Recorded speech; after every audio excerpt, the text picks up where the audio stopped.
বিসমিল্লাহির রহমানির রহিম আলহামদুলিল্লাহি রাব্বিল আলামিন ওয়াসসালাতু ওয়াসসালামু আলা নবিয়িল আমিন ওয়া আলা আলিহি ওয়া সাহবিহি আজমাইন ওয়া বাদ। আলহামদুলিল্লাহ, আমরা শারহুস সুন্নাহ আল ইমাম আল মুজানি রাহিমাহুল্লাহ এই কিতাবটির শেষ অংশে আছি, যেখানে তিনি মানহাজের আলোচনা করছেন। আর মানহাজি বিষয়গুলোর মধ্যে এক নম্বর হচ্ছে তাআতুল উমারা। 2 নম্বর ছিল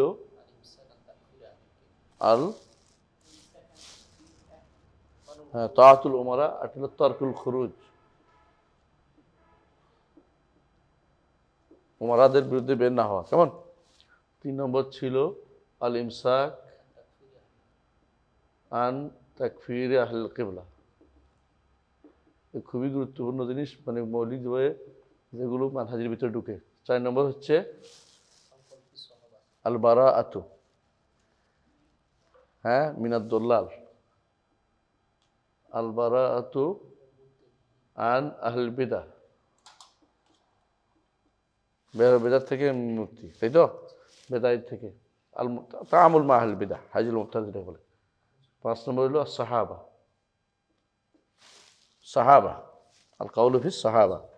আরও আছে, কিন্তু আমরা 5টা জিনিসটা পাচ্ছি এখন পর্যন্ত। তিনি আলোচনা করেছেন আল কাউলু ফিস সাহাবা। তিনি বলছেন যে প্রথমে খোলাফায়ে রাশেদা, এর মধ্যে কি হবে? খোলাফায়ে রাশেদা। তো 1 নম্বর হচ্ছে খোলাফায়ে রাশেদার উপরে শতাগত ঈমান আনায়। এর মধ্যে আলিফ হলো আল খোলাফাউল আরবা। খোলাফাউল আরবা মানে 4 খলিফার ব্যাপারটি যথাযথভাবে স্বীকার করা। কোনো এদিক সেদিক করলে সে আর আলোচনা তো মানহাজে নাই। 4, এই জন্য এর মধ্যে বেরিয়ে গেছে কারা? শিয়ারা এবং খারেজিরা। অনুরূপভাবে মুতাজিলারাও, যারা সাহাবায়ে কেরামকে মানা, এটা আসতেছে সামনে। তো লইল কত? আলিফ বা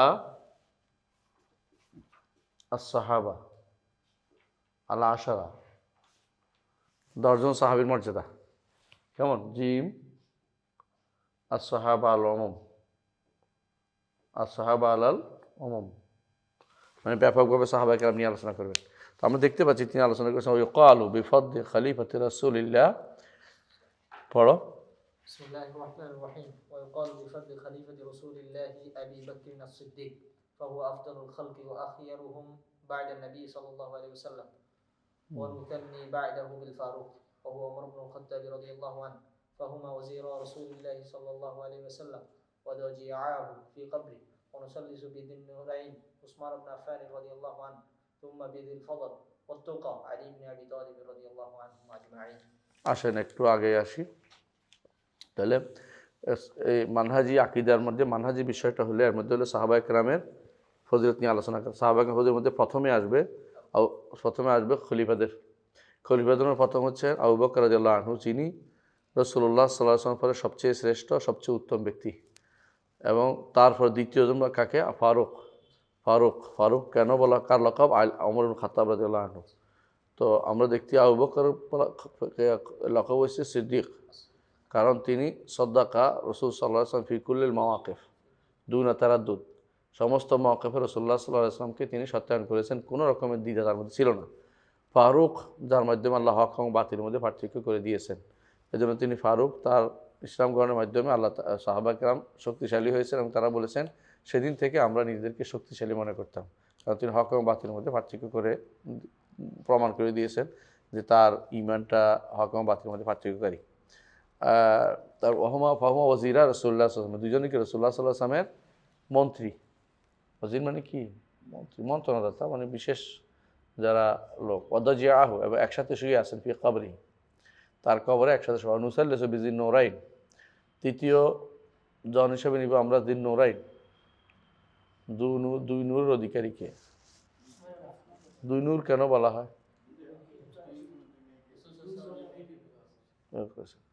এটা কি কোনো দলিল আছে? এটা সালাফরা বলে আসছে দিন নূরাইন, সরাসরি রাসূলুল্লাহ সাল্লাল্লাহু আলাইহি ওয়াসাল্লাম থেকে কোনো সবুত নেই। সালাফরা এমনি তারা মনে করতেন দিন নূরাইন, কিন্তু এটা তারা কেউ দলিল দিয়ে, তারা বেদাতি, তারা দলিল দিয়ে যে রাসূলুল্লাহ সাল্লাল্লাহু আলাইহি ওয়াসাল্লাম নূরে ছিলেন, এই জন্য নূরাইন বলছে। বুঝে আসছে? এগুলো সেই জন্য তো ঠিক আছে, যদি কন্যারে বিয়ে করলে নূর আইলো কোত্থেকে? হ্যাঁ, ওসমান যে নূরাইন কোত্থেকে আসছে? দলিল লাগবে না? হাদিসে আছে নাকি? নাই। সালাফদের কেউ কেউ বলতেন, কেন? সম্মানার্থে বলতেন, কারামা ইকরামা তাকরিমান। এটাকে নিয়ে জিন্নুর বানাইছে, নূর হলো জিসিম বানাইছে, নূরে মুজাসসাম। হ্যাঁ, এগুলি বাড়াবাড়ি, কোনোটাই শুদ্ধ না। তো এরা কি করছে, যখন আলীকে নূর বলছে, তখন যারা সুফি তারা ওসমানকে জিন্নুর বলছে, জুন্নুরাইন বলছে। তো কোনোটাই নূরের ব্যাপারে কোনো দলিল নেই। আলীটাও নূর বলে, ফাতেমা রাদিয়াল্লাহু আনহা নূর, কোনো দলিল নেই। কথা বুঝছেন? এই দুটোই বাড়াবাড়ি, কারণ এরকম দলিল থাকতেই হতো। বুঝে আসছে? এটা কোনোভাবেই নূর যে নূরাইন বলার আসলে হ্যাঁ, সালাফদের মধ্যে কেউ কেউ বলছেন এই জন্যই, কিন্তু এটা সরাসরি কোনো হাদিসও না। হ্যাঁ, এটা কোনো হাদিস না। এটা তো সত্য, এটা কারণ নূরাইন কেন? এখানে সমস্যা হচ্ছে কি জানেন, যে শিয়ারা ফাতেমা ছাড়া ওনার আর কোনো, মানে আর যে বোনরা আছে, রোকাইয়া, উম্মে কুলসুম এবং জায়নাব, এই তিনজনকে তারা রসুলের এই খাদিজা রাদিয়াল্লাহু আনহার মানে রসুলের বংশ, নিজের কন্যা মনে করে না, নাউজুবিল্লাহ। মনে করে রাসূলুল্লাহ সাল্লাল্লাহু আলাইহি ওয়াসাল্লাম এদের নিয়েই খাদিজা রাদিয়াল্লাহু বিয়ে করছেন। এরা তার রাবিবা ছিল মনে করতেছে শিয়ারা, তারা এটা বেশি প্রচার করে। কারণ যখনই তারা ফাতেমা নিয়ে বাড়াবাড়ি করে, তখন আহলে সুন্নাত কি বলে, তার তো আরও কন্যা ছিল, আপনারা তো বাড়াবাড়ি করতেছেন কেন? ফাতেমাকেই তারা সবচেয়ে বেশি গুরুত্ব দেয়। সে নিঃসন্দেহে রাসূলুল্লাহ সাল্লাল্লাহু আলাইহি ওয়াসাল্লামের কন্যাদের মধ্যে জীবিত ছিল ফাতেমা রাদিয়াল্লাহু আনহা, এবং গুরুত্ব পাওয়ার যোগ্য। রাসূল নিজে গুরুত্ব দিয়েছেন এবং বলেছেন যে সাইয়্যিদাতু নিসাই আহলিল জান্নাহ।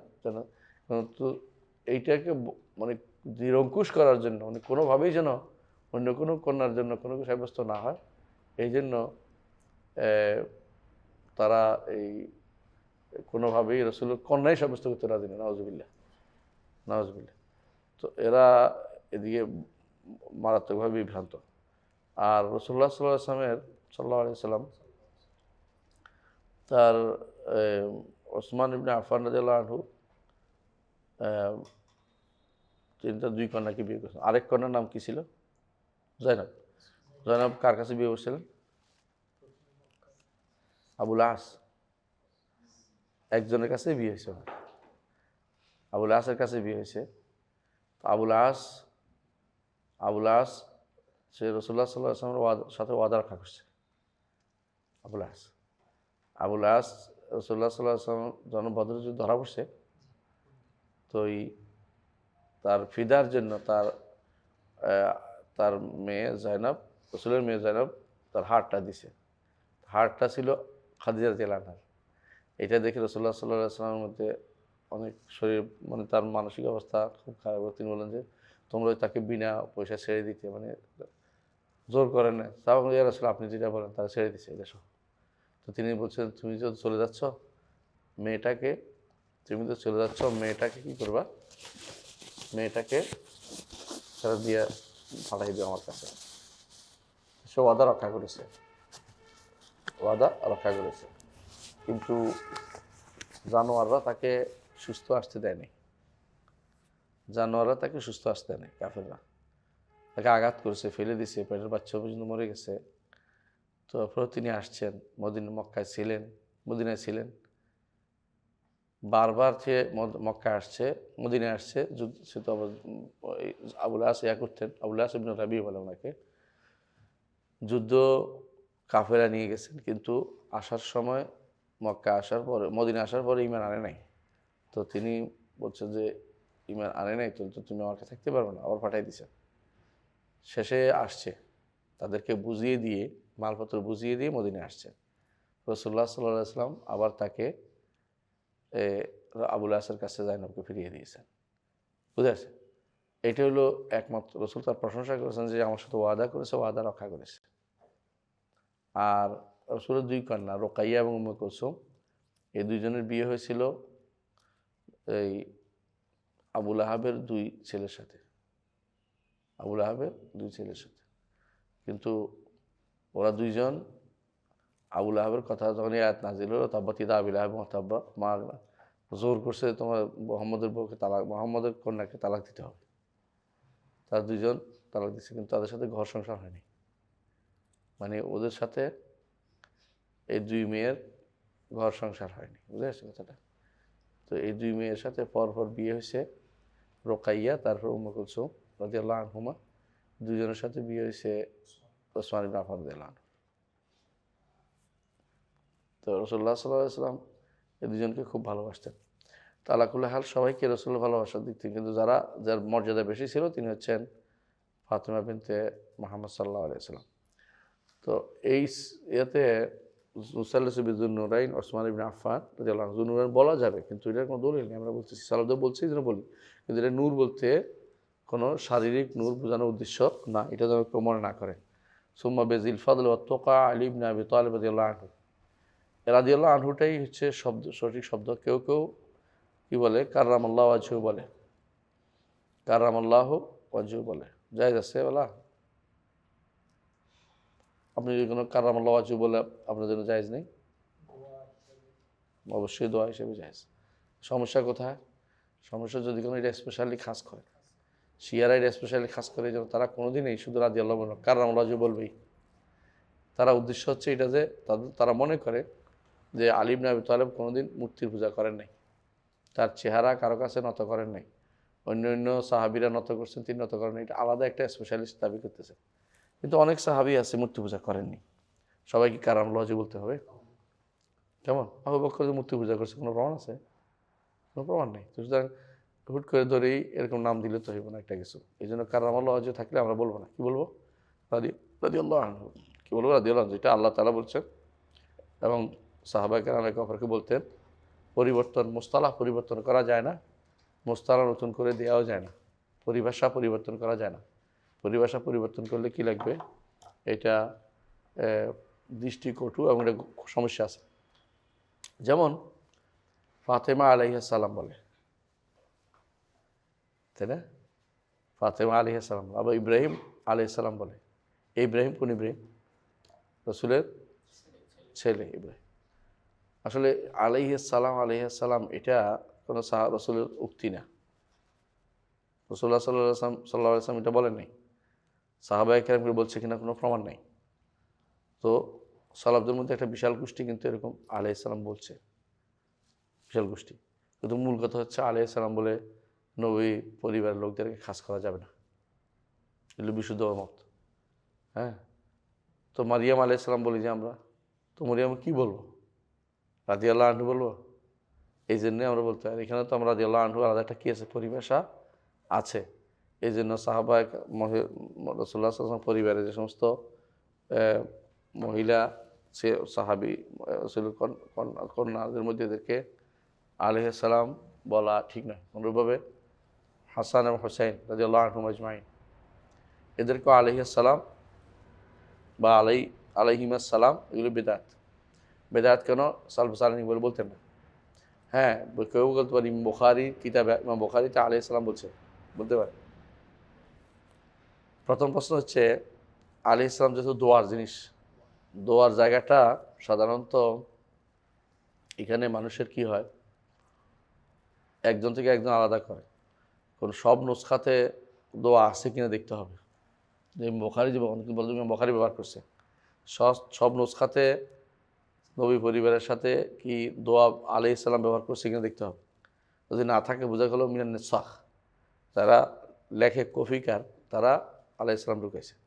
আলাইহিস সালাম কি বুখারীর মাযহাব ছিল, মানহাজ ছিল কিনা সেটাও দেখতে হবে।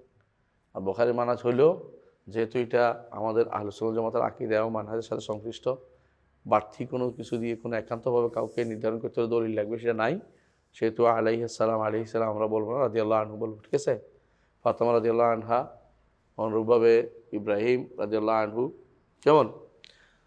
যারা যারা নবী পরিবারে তাদেরকে হাসান ইবনে আলী কি রাদিয়াল্লাহু আনহু, মানে হুসাইন ইবনে আলী রাদিয়াল্লাহু আনহু আলাইহিস সালাম আমরা বলবো না, বা আলাইহিস সালাম আমরা বলবো না। বুঝে আসছে? এদের আমরা এই আয়াতে চলি যে সবচেয়ে উত্তম হচ্ছেন আবু বকর, তারপরে ওমর, তারপরে ওসমান, তারপরে আলী, এই সিস্টেমটা মেনে নেওয়াটা হচ্ছে আহলুস সুন্নাহ জামাতের আকীদা ও মানহাজ। জি, তাহলে মাওলা আলী বড়া বেদাত, সবাই আমরা মাওলা, সবাই মাওলা, বুঝছেন তো? যেটা তারা কি জন্য বলে, কত মানকুন্তু আলিউন, মানকুন্তু মাওলাহ ফা আলিউন মাওলাহ, মানকুন্তু মাওলাহ ফা আলিউন মাওলাহ, যে আমার বন্ধু, হ্যাঁ, আলীও তার বন্ধু। তো এটা মাওলা আলী আলাদা করার দরকার নেই, কারণ রাসূলুল্লাহ সাল্লাল্লাহু আলাইহি ওয়াসাল্লাম জায়েদকেও বলছে ভাই, বলছে না? তো আমরা কি ভাই বলি ওখানে? তাহলে বোঝা গেল এটা অতিরিক্ত বলা যাবে না। এটা বলছে যেন ও আলীকে যেন সবাই কি করে, তাকে তার বিরুদ্ধাচারণ না করে, তার পক্ষে থাকে, এটা বলার উদ্দেশ্য। আমরা তো আলী রাদিয়াল্লাহু আনহুর বিপক্ষের লোক না। তো যারা মিথ্যাচার করে আলী রাদিয়াল্লাহু আনহুর পক্ষ নিতে চাচ্ছে, আমরা মিথ্যাচার করে নেই না, আমরা সত্যের উপর নেই। যেটা সত্য, তার যেটা তার প্রাপ্তি, সেটা তার জন্য সাব্যস্ত করি, যেটা তার প্রাপ্তি নয় এটা তার জন্য সাব্যস্ত করি না। এটার কারণে আমরা আলী রাদিয়াল্লাহু আনহু মাওলা হওয়ার বিরোধী না, কিন্তু এটা উচ্চারণ করা বারবার, এটা বিদআত হবে। কেন বিদআত হবে? এই সিস্টেমে সালফ সালিন চলে নাই, মাওলা আলী কেউ কোনোদিন বলেন নাই, আমাদের সালাফরা কেউ বলে না। সুতরাং এখন কেউ মাওলা আলী বললে বিদআত হবে। কেন? মাওলা আমাদের জন্য কে? সাহাবা কিরাম সবাই কি মাওলা? সবাই আমাদের জন্য মুরব্বী, সবাই আমাদের জন্য অভিভাবক। তো আমরা কি মাওলা আবু বকর, মাওলা ওমর, মাওলা ওসমান, মাওলা, মানে মাওলা, মাওলা মুআবিয়া বলুক যদি সাহস থাকে, ওটা তো বলবে না। তো মাওলা আবু সুফিয়ান রাদিয়াল্লাহু আনহু, তাই না? এটাও বলতে পারে, কিন্তু এই অতিরিক্ত বাড়তি শব্দ অর্থ হচ্ছে কারোর জন্য অতিরিক্ত, হ্যাঁ, অতি ভক্তি সাব্যস্ত করা। এই অতি ভক্তিটা ইসলামে নাই। এটা যে ব্যক্তি করে বিভ্রান্তি তৈরি করছে, তার মাওলা আলীও বলা যাবে না। কিন্তু মাওলা আলী বলে সারাদিন আমাদের দেশে যারা শিয়া এবং যারা শিয়াদের পক্ষে ওকালতি করে, ওরা মাওলা আলী খুশি করার জন্য মাওলা আলী বলে, এই মাওলা আলী বলা যাবে না। হ্যাঁ, এমনি মাওলা শব্দ তো নিষিদ্ধ না মূলত, এখানে নিষিদ্ধ করছি কি জন্য, যে খাস করা যাবে না। একটা বাড়তি একটা লকব যদি সাব্যস্ত করতে কি লাগবে? দলিল লাগবে। তো যেহেতু এখানে স্পেশাল কোনো দলিল নেই, সেহেতু মাওলা আলী বলার কোনো সুযোগ নেই। এমনি মাওলা তো এমনি অভিভাবককে বলা হয়, যেমন বলে মাওলানা আশরাফ আলী থানভী, যেমন মাওলানা অমুক, মাওলানা বলে না, মাওলানা আব্দুর রহিম। এগুলো মাওলানা অর্থ আমাদের মুরব্বী, আমাদের অভিভাবক। আবার এটা হতে পারে, আবার এটা তারা রবও হতে পারে, হ্যাঁ, যেমন নেমাল মাওলা ও নেমান নাসির, আল্লাহকেও মাওলা বলা হয়। এই জন্য শব্দটা ব্যবহার করতে দূরে থাকা উচিত। যদি কেউ ব্যবহার করে, আমরা শিরিক বলছি না, তবে এটা না করা এটা ভালো। কারণ যেই মোশতারাক শব্দ ব্যবহার করলে মানুষের ভিতরে সন্দেহ আসতে পারে। মোশতারাক বলে অর্থাৎ যেই শব্দটি অনেক অর্থ দান করে, সেখানে এটা ব্যবহার না করাই ভালো। যেই শব্দটি ভিন্ন ভিন্ন অর্থ দান করে, কারণ একটা গোষ্ঠী মাওলা দিয়ে অর্থ নিচ্ছে, একটা গোষ্ঠী যে কি তিনি শ্রেষ্ঠত্বের অর্থ নিচ্ছেন এবং বিশেষ তার অভিভাবকের অর্থ নিচ্ছেন। মানে কেউ কেউ এটা দিয়ে আল্লাহ অর্থ বানিয়ে ফেলতেছেন মাওলা, বুঝছেন তো? এবং এই জাতীয় জিনিসগুলো ব্যবহার করার ক্ষেত্রে আমাদের সাবধান হতে হবে। কারণ আমরা আগেও বলেছি, আমাদের নিশ্চয় হচ্ছে সালাফদের নীতি। সর্বসালীন বলে নাই, কহে নাই, আমরা বলিব কহিব না। বুঝে আসছে কথাটা? জি। তোমার কাছে কি বাকু না, না বাকি না? কেন বাকি না বুঝছো? আর আচ্ছা, হ্যাঁ,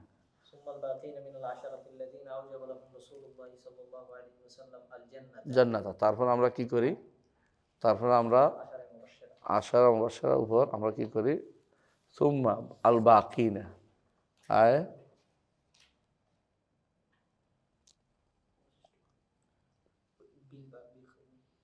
ওয়ুকালু বার উপরে সুম্মা বিল বাকিনা, তারপর আমরা ফজিলত সাব্যস্ত করি সুম্মা বিল ফদলি বিল বাকিনা মিন আশাতিল্লাযিনা আজাবা লাহুম রাসূলুল জান্নাহ, যাদের রাসূলুল্লাহ সাল্লাল্লাহু আলাইহি ওয়াসাল্লাম জান্নাতের ওয়াজিব হওয়ার কথা বলেছেন, এদের মধ্যে এদের কথা আমরা সাব্যস্ত করি। ও নুখাল্লিসু লিকুল্লি রাজুলিন মিনহুম মিনাল মাহাব্বা, এদের প্রত্যেকের জন্য আমরা মহব্বতের বিশেষ সাব্যস্ত করি। কেমন? যতটুকু রাসূলুল্লাহ সাল্লাল্লাহু আলাইহি ওয়াসাল্লাম ফজিলত তাদেরকে দিয়েছেন। বুঝে আসছে? প্রত্যেকের জন্য একরকম না, আবার সবাইকে কারোকে একেবারেই কম না, বলুন রাসূলুল্লাহ সাল্লাল্লাহু আলাইহি ওয়াসাল্লাম যতটুকু আমরা সাব্যস্ত করবো। কারো ফজিলত যা বলছে এতে কমাই দিব না। রাসূলুল্লাহ সাল্লাল্লাহু আলাইহি ওয়াসাল্লাম মুআবিয়া রাদিয়াল্লাহু আনহু ফজিলত কিছু বলছে? হ্যাঁ, বলছে। আলী রাদিয়াল্লাহু আনহু ফজিলত বলছে? বলছে। এই প্রত্যেকে যতটুকু আসছে ততটুকু আমরা সাব্যস্ত করি। তারপরে তারপর মিন বাদিহিম, তাদের পর সাহাবায়ে কেরাম আরও যারা আছেন তাদের পর অর্থ হলো এই 10 আর 60, তাই না? 60 এবং 10 আরও যারা আছে এদের পরের জন্য এরা আবার কয় ভাগে বিভক্ত? অনেক ভাগ। এর মধ্যে এক ভাগ কি? প্রথম হইল কারা?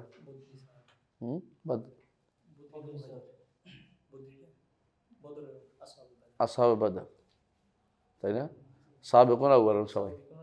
তারপর হইল আসহাবে বদর, তারপর হইল বায়াতুর রিদওয়ান, আসহাবে বায়াতুর রিদওয়ান, আহসান, আসহাবে বায়াতুর রিদওয়ান। তারপর হইল যারা মিন কাবলিল ফাতহ, যারা মক্কা বিজয়ের আগে ইসলাম করছে, সুম্মা মক্কা বিজয়ের পরে।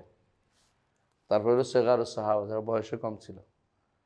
এরা হচ্ছে এইভাবে ভাগ করে নিতে হবে, এইভাবে ভাগ করে বলতে হবে, বুঝে আসছে? মানে সাহাবায়ে কেরামের মর্যাদা যার যতটুকু অতটুকু আমরা সাব্যস্ত করি, কারণ স্পেশাল মর্যাদার কথা বলা সেটাও সাব্যস্ত করি, আলহামদুলিল্লাহ। হ্যাঁ, এবং তাদেরকে তাদের ফজিলত নিয়ে উল্লেখ করা হবে, তাদেরকে ফজিলত সংক্ষেপে তাদের সবার জন্য একটা জিনিস থাকবে, এটা কি? এটা আসতেছে রাদিয়াল্লাহু আনহু। ওয়ায়ুযকারুনা বিমাহাসিনি আফআলিহিম, তাদের উত্তম উত্তম কাজগুলি উল্লেখ করা হবে। এটা শিখতে হবে আকীদার। এই জায়গাটা অনেকে হেরে যায়, এই জায়গাটা অনেকে হেরে যায়। তারা কি করে, হাদিসের কোথাও উল্লেখ আছে, হয়তো কোনো সাহাবীকে শাস্তি দেওয়া হয়েছে কোনো কারণে, এটা নিয়ে হাসাহাসি করে। এটা কি একেবারেই নিষিদ্ধ, কারণ তারা যদি কোনো শাস্তিও পায় তারা জান্নাতি, আর আপনি শাস্তি নাও পাইলেও জাহান্নামে যেতে পারেন, আপনার ব্যাপারে কোনো সিউরিটি নেই, তাদের জন্য সিউরিটি দেওয়া হয়েছে। সুতরাং তাদের কোনো উত্তম কর্ম ছাড়া কোনো কিছু উল্লেখ করা যাবে না। যে সমস্ত মাসাউই আছেন, তাদের কোনো কিছু আপনার কাছে খারাপ লাগতেছে, মনে করবেন যে এত খারাপের পরও তারা সমস্ত উম্মতের চেয়ে শ্রেষ্ঠ সাহাবায়ে কেরাম। জি, হ্যাঁ, এই জিনিসটা খুবই দরকার। ওয়াল ইমসাক ওয়া নুমসিকু আনিল খাওদি ফিমা শাজারা বাইনাহুম, তাদের মধ্যে যা ঘটে গেছে এ ব্যাপারে কী করা? চুপ থাকা, এবারে কথা না বলা। তাদের মধ্যে কী করছে বলেন? কেতাল, কেতাল এবং একে অপরের বিরুদ্ধে কথা বলা, এটাও করছে। এই দুইটাকে আমরা মুখে আনবো না, বুঝা যাচ্ছে কথাটা? এই জন্য এটা শিখতে হবে যে অনেকে বলে যে মুসলিমে আসছে, অমুকে বলছে এটা, অমুকে বলছে এটা, বলবো যে না, আমাদের ব্যাপারে কথা বলছে, এটা চুপ থাকতে। তো তাদের ব্যাপারে প্রথমে হচ্ছে তারা কী কী কেতাল করেছে, যেমন কি জামাল, যেমন কি সিফফিন, কেমন? এই দুইটা যুদ্ধের কোনো বিষয়ে আলোচনা নিষিদ্ধ, বুঝে আসছে? দুইটার কোনো বিষয়ে আলোচনা নিষিদ্ধ। তেমনিভাবে এককভাবে হোসাইন ইবনে আলী রাদিয়াল্লাহু আনহু এবং এককভাবে আব্দুল্লাহ ইবনে জুবাইর রাদিয়াল্লাহু আনহু, এদের ওনাদের যেহেতু সাহাবী, এই জন্য কথা বলা যাবে না। কী করতে হবে? ইমসাক করতে হবে, যে তাদের নিশ্চয়ই কোনো কি আছে। ইবনে তাইমিয়া যেটা বলছে মনে আছে, দুইটা কথা বলছে। মানে প্রথমে কি বলছে? সাহাবায়ে কেরামের প্রথমে এইগুলি অনেকটা শুদ্ধ না, যে সমস্ত বর্ণনা আসছে অনেক বর্ণনা কি নয়, শুদ্ধ না। দ্বিতীয়ত যেগুলি শুদ্ধ, এগুলির কি আছে? তাদের কাছে গ্রহণযোগ্য ওজোর আছে, গ্রহণযোগ্য ওজোর ছিল।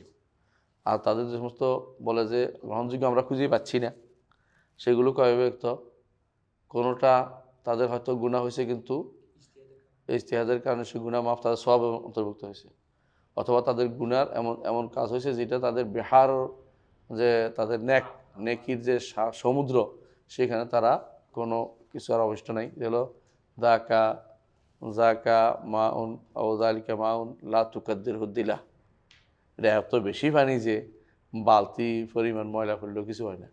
এটা হচ্ছে সাহাবায়ে কেরামের জীবন, কেমন? আল্লাহ তাআলা তাদেরকে ক্ষমা করে দিয়েছে। সুতরাং এবারে কোনো কথা বলা যাবে না, বলতে হবে কি দিয়ে? বিমাহাসিনি আফআলিহিম, তাদের উত্তম কর্মগুলি উল্লেখ করতে হবে। খারাপগুলি উল্লেখ করে তাদের সম্পর্কে মন বিতৃষ্ণ করে দেওয়া যাবে না, বুঝে আসছে?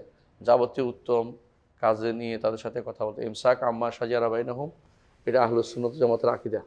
এটা বিরোধিতা কারা করছে? শিয়ারা, খারেজিরা এবং তাদের দ্বারা প্রভাবিত কিছু ইসলামী দলের নেতারা। তিনি যেটা করছেন, এটা কেন করছেন বলেন তো? এখন কেন করে এটা?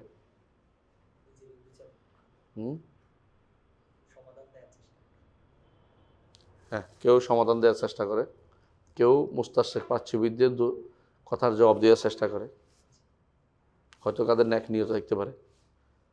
আবার কেউ কেউ কিন্তু এটা উদ্দেশ্য না, মূল উদ্দেশ্য হচ্ছে এটা যে তার কর্মকাণ্ড খেলাফত কেন্দ্রিক, তার কর্মকাণ্ড দেখতে পাচ্ছে তাদের কর্মকাণ্ডের সাথে মিলে না। তারা কোনোদিনই খেলাফত কেন্দ্রিক বাড়াবাড়ি করে নাই, ক্ষমতা যাওয়ার বাড়ার করে নাই। তারা বেশিরভাগ সময় শাসককে মেনে নিয়েছে, তার কর্মকাণ্ড দেখাতে শাসককে মেনে নেওয়ার বিপক্ষে চলে যায়। এবং তা সে কথায় কথায় কী করবো, তাগুতের দোষর বলবো এদেরকে, কথায় কথায় এদেরকে বলবো যে হ্যাঁ কি টাকা নিতে আরাম আর কাফের বলতে বলা হারাম, মানে এগুলি খোঁচাখুচি করে সারাদিন, বুঝলেন না? তো এদের সমস্যা হচ্ছে এটাই, তারা দেখতে পায় তাদের উগ্রপন্থাটা সাহাবা একরামের মধ্যে নাই, কেউ করে নাই। তাদের উগ্রপন্থা কাদের মধ্যে পাওয়া যায়? খারিজের মধ্যে পাওয়া যায়, বাগীদের মধ্যে পাওয়া যায়।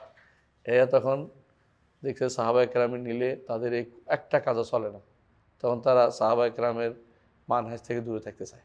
আমরা কোরআন কম বুঝি না, আমরা হাদিস কম বুঝি না, আমাদের কাছে কোরআন হাদিস পৌঁছে দিচ্ছে, আমরা একটু বেশি বুঝি। এরা দাবি করে, হ্যাঁ হাদিসও দিব, দলিলও দিব যে যার কাছে পৌঁছে সে তো বেশি জান, রসুল তো বলছে। এই জাতীয় কথা বলে মূলত তাদের মূল উদ্দেশ্য হচ্ছে তাদের নিজস্ব ব্যাখ্যা দাঁড় করানো, যাতে করে তাদের অনেক কাজের কী পাবে না, কোনো প্রমাণ তারা দিতে পারে না কর্মকাণ্ডের, বা তাদের প্রতিবাদী যে সিস্টেম, প্রতিবাদের সিস্টেমের সাথে কোনো কিছু এদের কর্মকাণ্ড কোনো মিল নেই। সাহাবাকের প্রতিবাদ ছিল কি একান্ত প্রয়োজনে, এবং যাকে আক্রমণ করা হবে না তিনিই করেছেন, এবং যতটুকু দরকার অতটুকু করেছেন, বাড়তি কথা বলেন নাই। আর আমাদের এর মধ্যে কোনোটাই কি নয়, কোনোটাই সীমিত না, আমরা সীমার বাইরে কর্মকাণ্ড করে যাচ্ছি। হ্যাঁ, তারপরে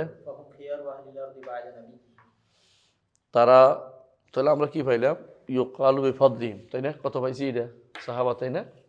এদের মধ্যে আমরা দাল পর্যন্ত লিখছি, তাই না? তারপরে আরেকটা কি দাল, ইউকালু, অর্থাৎ তাদের ফজিলত সম্পর্কে আলোচনা করা হবে, তাই না?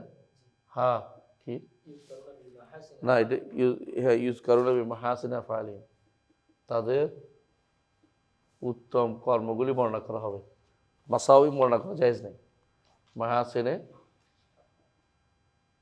যারা জাহেল তারা শুধু এটা করে। হ্যাঁ, আরটুল আলম সাকু আন খাউদ ফিমাসা এমসাক, মানে তারা যেটা ঢুকেছে এটার মধ্যে আপনি আলোচনা করার দরকার নেই, কেমন? তারপরে হইলো এটা দরকার নেই, হয়েছে আমাদের এখানে হয়ে গেছে। কারণ তারা হচ্ছে খেয়ার কারণ বর্ণনা করা হচ্ছে, কারণ তারা জমিনের বুকে শ্রেষ্ঠ মানুষ, তারা বায়দা নবী, নবীর পরে এর তদাহমুল্লাহ নবী, এর তদাহমুল্লাহ বুঝছেননি, নবীর জন্য তারা কি করছে, মনোনীত হয়েছে নবীর তার সাথী হওয়ার জন্য, নবীর সাথী হওয়ার জন্য। এটা আমরা একটা হাদিসে পাই, যেটা আব্দুল্লাহ ইবনে মাসউদ বলেছেন, উলাইকা আসহাবু রাসূলিল্লাহ সাল্লাল্লাহু আলাইহি ওয়াসাল্লাম, আবার হাযিল উম্মতে কুলুবান, আবার হাযিল উম্মতে কুলুবান ওয়া আ'মাকুহুম ইলমান, বারাকাল্লাহু ফিক। হ্যাঁ, ওয়া আ'মাকুহুম ইলমান ইখতারাহুমুল্লাহু লিসুহবাতি নবিয়্যি, ইখতারাহুমুল্লাহু লিসুহবাতি নবিয়্যি, এই জিনিসটার জন্য। বুঝে আসছে? তো বোঝা গেল আব্দুল্লাহ ইবনে মাসউদ যেটা বলেছেন সেটাই, যে আমাদেরকে কি করতে হবে,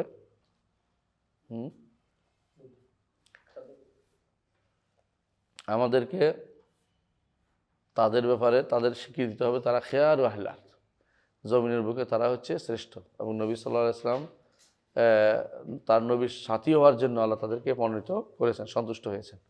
ও জাআলাহুম আনসারান লিদীনিহি, এবং আল্লাহ তাআলা তাদেরকে তার দ্বীনের আনসার বানিয়েছেন, সাহায্যকারী বানিয়েছেন।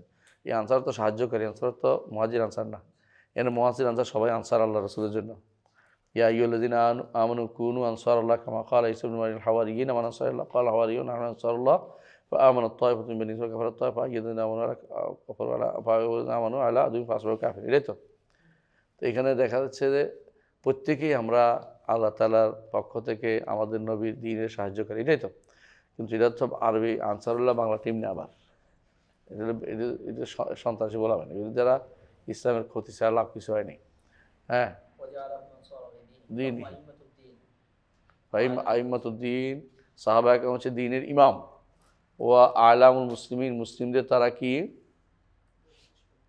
মুসলিমদের তারা প্রধান ব্যক্তিত্ব, মুসলিমদের মধ্যে তারা প্রধান ব্যক্তিত্ব। রাদিয়াল্লাহু আনহুম আজমাইন, আল্লাহ তাআলা সবার উপরে কি করুন, রহমত করুন, কেমন, সন্তুষ্ট হন। এতক্ষণ যা গেল এগুলি কি মানহাজ, মানহাজের আমরা অনেকগুলো শিখছি, তাই না? 1 2 3 4 5 6 নম্বর মানহাজের 6 নম্বর হচ্ছে আসসালাতু ওয়ারাল আইম্মা ওয়াল জিহাদ মাআহুম, যত অপরাধী হোক আলোচনা করুন, হাতে রাখিয়ে দিচ্ছি ইনশাল্লাহ। ওলা নাত্রুক হুদুর আল জামা, আমরা বলতেছি এরপরে আসসালাতু ওয়ারাল আইম্মাতি ওয়াল জিহাদ মাআহুম, এটা হলো মানহাজি বিষয়। কেমন? অর্থাৎ জিহাদ করা, আল জুমা তাদের পিছনে সালাত আদায় করা। আসসালাতু খালফাল আইম্মা, খালফাহুম না খালফাল আইম্মা, খালফাল মালাম ইয়াতু বেকুফরিন বাওয়াহ, যতক্ষণ পর্যন্ত কুফরে বাওয়াহ না নিয়ে আসবে ততক্ষণ পর্যন্ত তাদের পিছনে কি করতে হবে? সালাত আদায় করতে হবে। তাদের পিছনে সালাত আদায় করতে হবে ততক্ষণ কুফরে বাওয়াহ প্রমাণিত না হয়। বাওয়াহ বুঝছেন? সুস্পষ্ট কুফরি, সুস্পষ্ট কুফরি, এমন কুফরি যে ব্যাপারে সন্দেহ নেই। হ্যাঁ, যেমন কি বললো ধরেন কথার কথা যে গজে চড়ে হ্যাঁ কে আসছে, দুর্গা আসছে, এই জন্য ধান বেশি হয়েছে।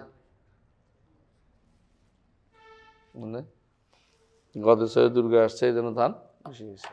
অথবা বললো যে এখন আর ইসলাম চলে না, তাহলে সে ব্যক্তি কি কাফের, তার পিছনে সালাত আদায় করা যাবে না। হ্যাঁ, তাহলে বলা হচ্ছে এরপরে তাহলে এরপর থেকে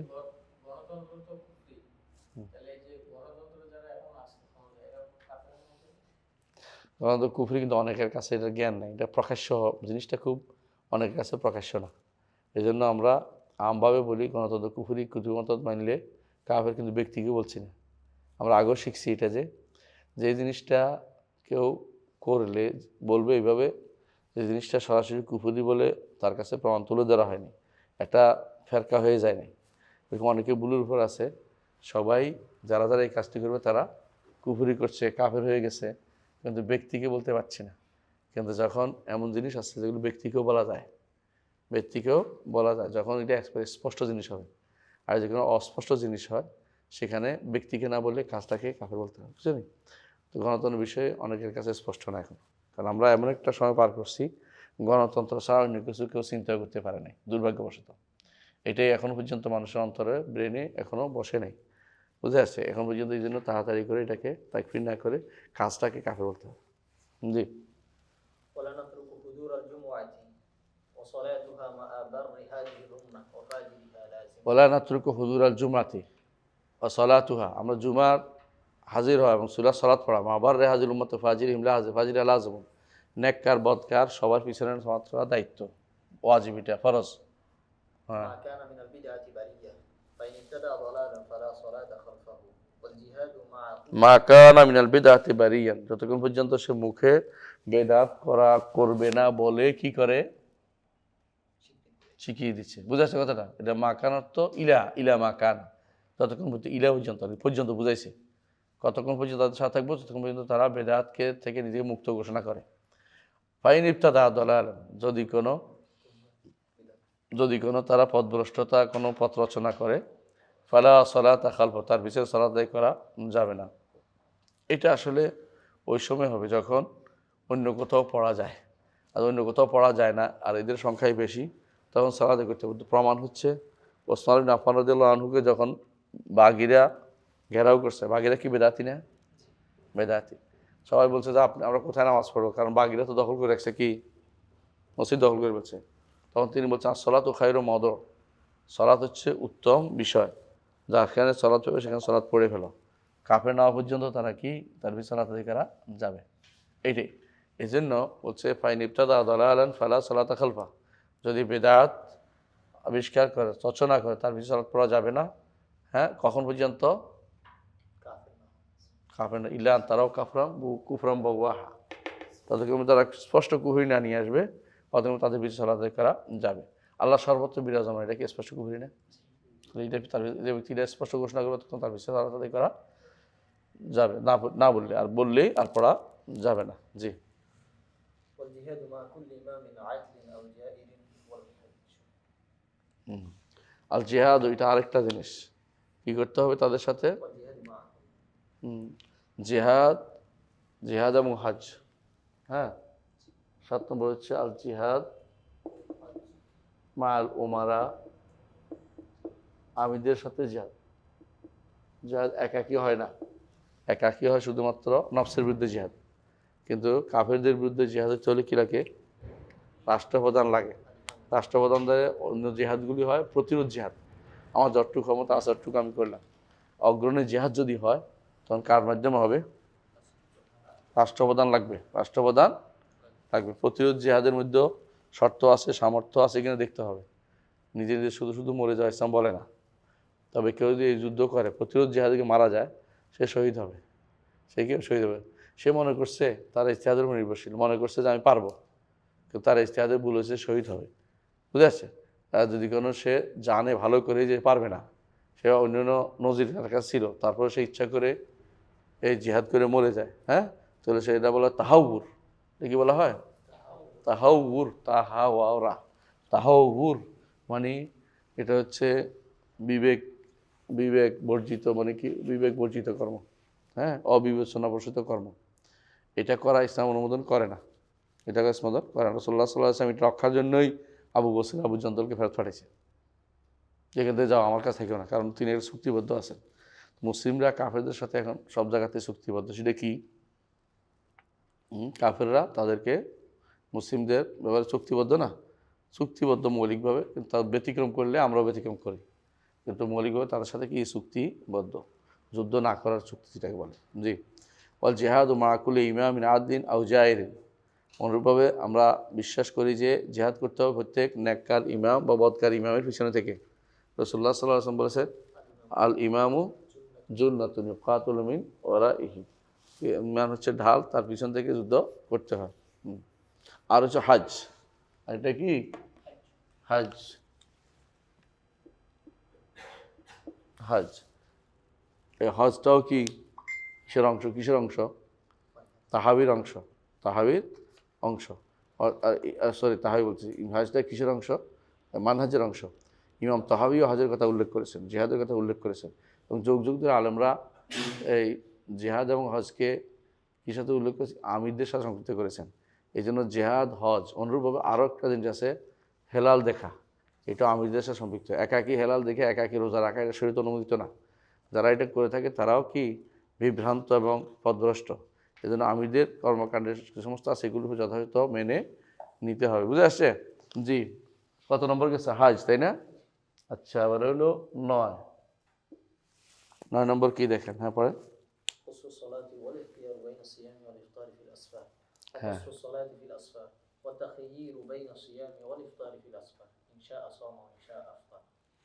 এটা কেন এখানে উল্লেখ করলেন?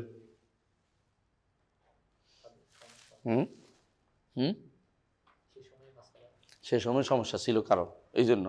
এখন এই সমস্যাটা খুব একটা ব্যাপক নাই। এখন সবাই কি করে, সফরের মধ্যে কসর করাটা সবাই মেনে নিয়েছে।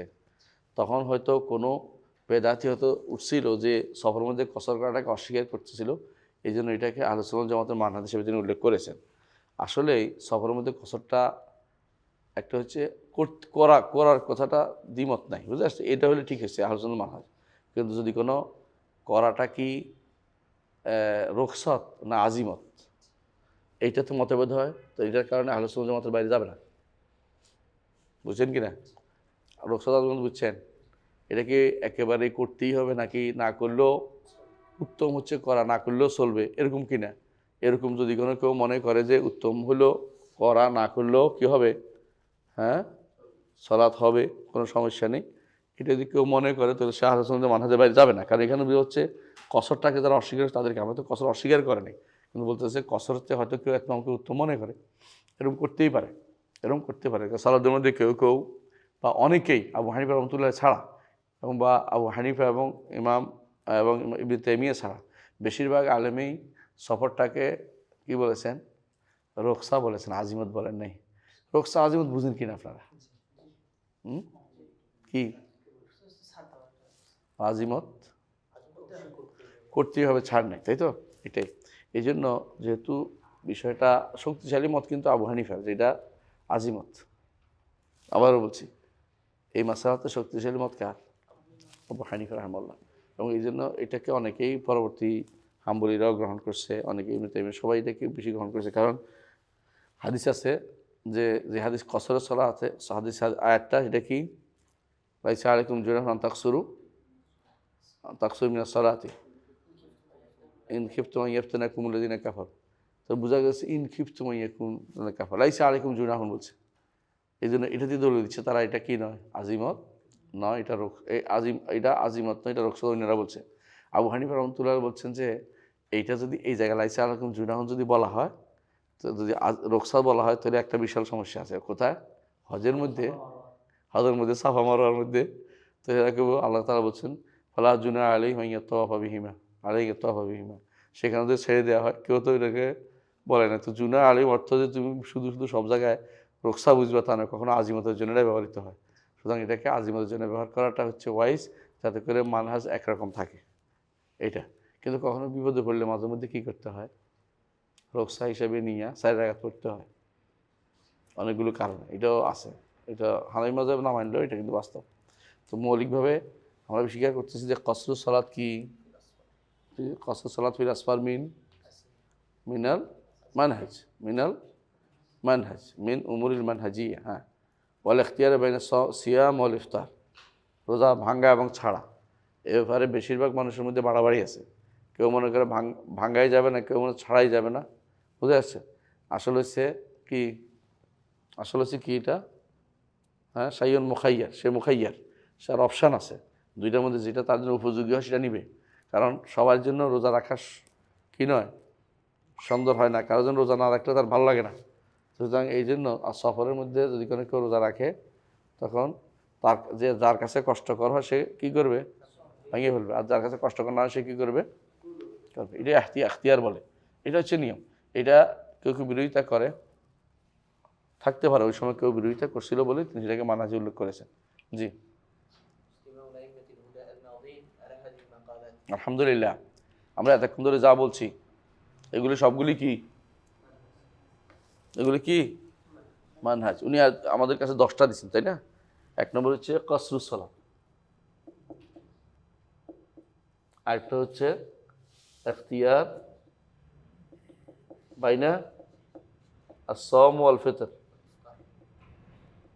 fi safar, কসরুস সালাত ফি সফর।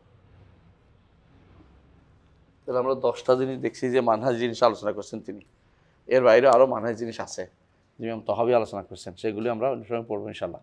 কারণ মানহাজ আমরা দেখতে পাচ্ছি সব শেষে তিনি বলতেছেন যে এতক্ষণ ধরে যা আমরা বলেছি এগুলি কি, এই যে আকীদা ও মানহাজের কথা বলছেন। হ্যাঁ, দেখেন, হাদিহি মাকালাতুন আফআলুন ইসতামা আলাইহাল মাউদুন আল আউয়ালুন মিন আইম্মাতিল হুদা, এই কিছু কথা, কিছু কর্ম যার উপরে আমাদের আগে যারা চলে গেছে হেদায়েতের ইমামরা একমত হয়েছেন।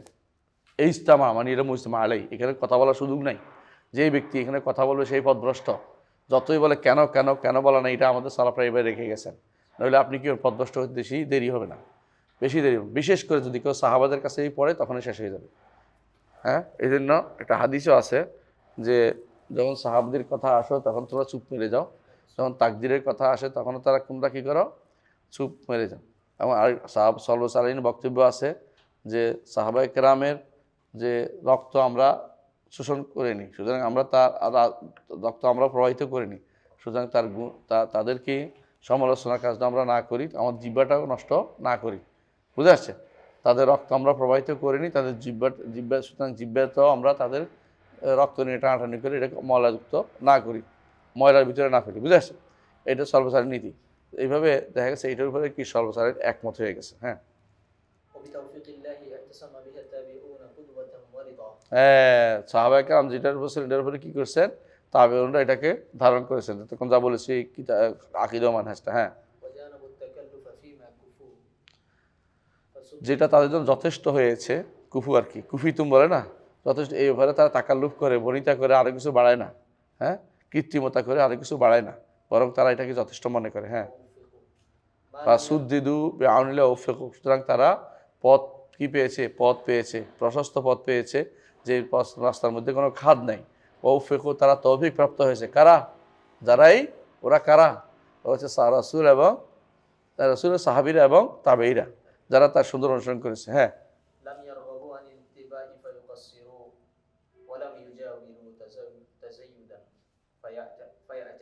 তারা যে আল্লাহর সাহায্যপ্রাপ্ত হয়ে পথ প্রদর্শিত হয়েছে, তৌফিক পেয়েছে, প্রমাণ হচ্ছে যে তারা এত্তেবা থেকে মুখ ফিরিয়ে নেয় নাই। এত্তেবা মুখ ফিরিয়ে কী হতো? তাকসির করতো, ত্রুটি করতো। আর তারা বাড়াইতে বাড়াইতে সীমা লঙ্ঘনও করে নাই, বরং তারা মধ্যপন্থা অবলম্বন করছে। হ্যাঁ, আমরা আল্লাহর উপরে ভরসা করে কথা বলছি, তার উপরে আল্লাহর উপরে শেখা আমাদের, হ্যাঁ, আস্থা। আস্থা হওয়ার এই জন্য ভরসা দুটো আল্লাহর জন্য খাস। ইত্তিবায়ে আসারিহিম রাগিবুন, এবং তাদের আসার অনুসরণ করতে আমরা আল্লাহর দিকে প্রত্যাবর্তন করি। তাদের অনুসরণ আমরা সুন্দর করে অনুসরণ করতে পারি। আল্লাহ আমাদের সাহায্য করলে করতে পারি, করতে পারবো না। এটুকু কিন্তু পড়ি, আদান জবটা দিই, বাকিটা পড়ে ফেলবো ইনশাআল্লাহ। হ্যাঁ, আল্লাহ আলহামদুলিল্লাহ। আমরা বুঝতে পারলাম যে উনি শারহ সুন্নাহ শেষ করেছেন বলে, কিন্তু এরপরে তিনি শারহ সুন্নাহ মনে বলে আকিদার উপর স্থির থাকার জন্য বেশ কিছু তিনি বলেছেন। বাহ্যিক আমল কখনো কখনো আপনার মূল আকিদাকে সুস্থ রাখতে সাহায্য করে। বাহ্যিক আমল, এই জন্য বাহ্যিক আমলটা জরুরত বেশি হওয়ার কারণে বাহ্যিক কিছু আমলের কথা তিনি উল্লেখ করবেন, যেগুলির কারণে আপনার মূল আকিদাটাকে পরিশুদ্ধ রাখা সহজ হবে। এই জন্য তিনি এরপর বলতেছেন ফাহাদা, এ হচ্ছে সুন্নাহর ব্যাখ্যা, যা আমি প্রকাশ করতে অনেক চেষ্টা করেছি, প্রকাশ করে দিয়েছি। কেমন প্রমাণ?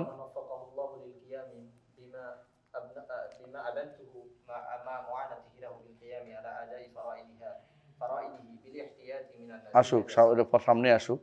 যে ব্যক্তি, যাকে আল্লাহ তাআলা তৌফিক দিয়েছেন, যেটা আমি উল্লেখ করেছি, এটা আবান্তুতা আওদাহতু, যা বর্ণনা করেছে, এটা যেটা আমি বলেছি এতক্ষণ, এটা যে ব্যক্তি তৌফিক প্রাপ্ত হয়েছে, আর সে কি করে? হ্যাঁ, ফরজ আদায় করে। কিভাবে করে? ফরজ আদায়গুলি লাগবে, জান্নাতে যেতে হলে এগুলি লাগবে। কেমন? কী কী লাগবে? ফরজ আদায় করে। এক নম্বর কী কী জিনিস লাগে বলছে? বিল এহতিয়াত ফিন নাজাসাত। হ্যাঁ, এহতিয়াত ফিন নাজাসাত। 2 নম্বর ইসবাগুল তাহারাত, ইসবাগ ফিল ওযু, বুঝছেন তো? এবং গোসল। 3 নম্বর আদায় সালাত, গুরুত্বপূর্ণ, তাই না? আদায় সালাহ, হ্যাঁ, 3 নম্বর আদায় সালাহ। যে ব্যক্তি এগুলি করবে, ওয়া ইতাই যাকাত, তাই তো? আলাহিল জিদ্দাত, জিদ্দাত মানে ধনী যারা, জিদাত, হ্যাঁ, আলা ইল হজাত, হ্যাঁ, ওয়াল হজ্জ আন্দা আলা আহলিল জিদা, বুঝে আসছে? জিদা বলেছি আমার, হ্যাঁ, আহলিল জিদাত, হ্যাঁ। ওয়াল ইস্তিতাআত, কয়টা? অনেকগুলো। আলি আহলিস সিহাত, সিহাত মানে সুস্থ। আচ্ছা, ওয়া খামসু সালাওয়াত ইনসান্নাহা রাসূলুল্লাহ সাল্লাল্লাহু আলাইহি ওয়াসাল্লাম সালাতুল উতির কুল্লু লাইলা। দেখছেন তো? সালাতের ভিত্তি ছেড়ে দেওয়া কোনো আলোচনা জামাতের মানহাজ না। ওয়া রাকাতাল ফজর, ফজরের 2 রাকাত। ওয়া রাকাতাল ফিতর ওয়ান নাহার, অর্থাৎ ঈদের 2 ঈদের সালাত। ওয়া সালাতুল কুসুফি শামস ওয়াল কামার, চন্দ্র সূর্য গ্রহণের সালাত। ইজা নাজালা। ওয়া সালাতুল ইস্তিসকা মাতা ওয়াজিবা, যখন প্রয়োজন হবে সালাতুল ইস্তিসকা পড়াটাও কি এর অন্তর্ভুক্ত? এর সহি মানাজ থাকার জন্য সহযোগী হিসাবে বিবেচিত হবে। হ্যাঁ, এবং মাহারাম থেকে দূরে থাকো। এখানে আরও আছে, আমি সবগুলো উল্লেখ করবো, এখানে পাইবেন। মাহারাম দূরে থাকা, বুঝছেন তো? বিয়ে শাদীতে মাহারাম দূরে থাকা, হারাম কাজ দূরে থাকা, এমনি যে কোনো হারাম থেকে দূরে থাকা। হ্যাঁ, মানে আপনাকে বলছে, মানে একদিকে বলছে আল্লাহ তাআত আনুগত্য করা, একদিকে হারাম থেকে দূরে থাকা। কেমন? হারাম থেকে দূরে থাকা। ওয়াল ইহতিরাজু মিনান নামিমাতি ওয়াল কাযিব ওয়াল গীবা, এবং কারো নামিমা, সগলখুরি, মিথ্যাচার এবং গীবা থেকে দূরে থাকবো। আল বাকি বেগায়ের হক, অন্যায়ভাবে সীমালঙ্ঘন, যেটা করা যাবে না। ওয়া ইউকালু আল্লাহ মা লা ইউলাম, যা জানে না এটা আল্লাহর উপর বলা, এটা থেকে দূরে থাকতে হবে। কুল্লু হাযা কাবায়ের মুহাররামাত, এগুলি হচ্ছে কবিরা গুনাহ এবং হারাম। এরপর তাহারি ফিল মাকাসিব, শুধু এটা নয়, আরেকটি বাড়তি যে উপকার দেবে, এটা কি? হালাল কামাই। মাকাসিব ওয়াল মাতাইম, হালাল খাবার। ওয়াল মাহারিম ওয়াল মাশারিব, হালাল মানে, হ্যাঁ, এবং যে মাহরাম কোনটা হারাম, এ ব্যাপারে ভালো করে খোঁজ খবর নিয়ে কাজ করা। ওয়াল মাশারিব, এবং যে সমস্ত পানীয়, সেগুলি কি করা? হালাল কিনা দেখা। হ্যাঁ, ওয়াল মালাবিস, কাপড় চোপড় হালাল কি বিশুদ্ধ কিনা দেখা। হ্যাঁ, হারামের ভিতরে যেন না থাকা। ওয়াইস্তিনাবাস শাহাত, প্রবৃত্তির অনুসরণ ছেড়ে দেয়া। ফা ইন্নাহা দাইয়াতুন লিরুকুবিল মুহাররামাত, কারণ যদি শাহওয়াত থেকে যায়, এগুলি হারামের মধ্যে মানুষকে কি করে? হারামের মধ্যে মানুষকে ঠেলে দেয়। হ্যাঁ, ফমান রাআ হাওলাল হিমা কাফিল হেমা, কেউ যদি কোনো প্রটেক্টেড এরিয়ার পাশে, চারপাশে কি করে? ছাগল ছাড়া, একসময় যে কোনো সময় ছাগল কোথায় ঢুকবে? প্রটেক্টেড এরিয়া ঢুকে যাবে। হ্যাঁ, খাতামুত রিসালা। হ্যাঁ, ফামান ইয়াসসারা ফামান ইউসিরা ফাইন ইউসরা লিহাযা, তারা এর জন্য সহজ করে দেয় যাকে আর কি, তৌফিক সহজটাকে। ফাইনা মিনাদ দ্বীন আলা হুদা, সে কিসের দিনের উপর আছে, হেদায়েতের উপর আছে, মিনার রাহমাতি আলা রাজা, এবং রহমতের আশা করতে সে পারে। ওয়াফাকাল্লাহু ইয়াকা, আল্লাহ তোমাদের তৌফিক দিন, আমাকেও তৌফিক দিন, আমাদেরকে তৌফিক দিন। ইলা সাবিল আকাম, তার সহজ সরল পথের দিকে। বিমানিহিল জাজিল আল আকদাম, তার প্রাচীন পরিপূর্ণ দান, যেহেতু পরিপূর্ণ দানের দ্বারা, ও জালালিল আলিল আকরাম, এবং তার সর্বোচ্চ সম্মান মর্যাদার মাধ্যমে তিনি তিনি তার তা আল্লাহ তার ওসিলায় আল্লাহ যেন আমাদেরকে তৌফিক দান করেন, বুঝে আসছে, তার ওসিলা। ওয়াসসালামু আলা মান কারা আলাইনা সালাম, আমরাও বলি আপনার উপর সালাম, তাদেরকে আমরা পেয়ে যাই। ওয়ালা ইয়ানালু সালামুল্লাহ দাল্লিন, যারা পথভ্রষ্ট আল্লাহ সালাম পাবে না। আলহামদুলিল্লাহ রাব্বিল আলামিন, আলহামদুলিল্লাহ রাব্বিল আলামিন, সমস্ত প্রশংসা কার জন্য? আল্লাহর জন্য। নুজিজাতের রিসালা বিহামদিল্লাহ, এই রিসালা লেখা হয়েছে এত সালে, ঠিক আছে, বুঝে আসছে। তাই যেভাবে হোক তিনি কাজটা শেষ করেছেন, আলহামদুলিল্লাহ। আমরা আমাদের পড়াও শেষ করেছি, এরপরে আমরা অন্য কোনো বই পড়বো, শারহ সুন্নাহ আলহামদুলিল্লাহ শেষ। আজকে থেকে নতুন কোনো বই পড়বো ইনশাআল্লাহ। সুবহানাকাল্লাহি ওয়া বিহামদিকা, আশহাদু আল্লা ইলাহা ইল্লা আনতা, আস্তাগফিরুকা ওয়া আতুবু ইলাইক। আসসালামু আলাইকুম ওয়া রাহমাতুল্লাহি ওয়া বারাকাতুহু।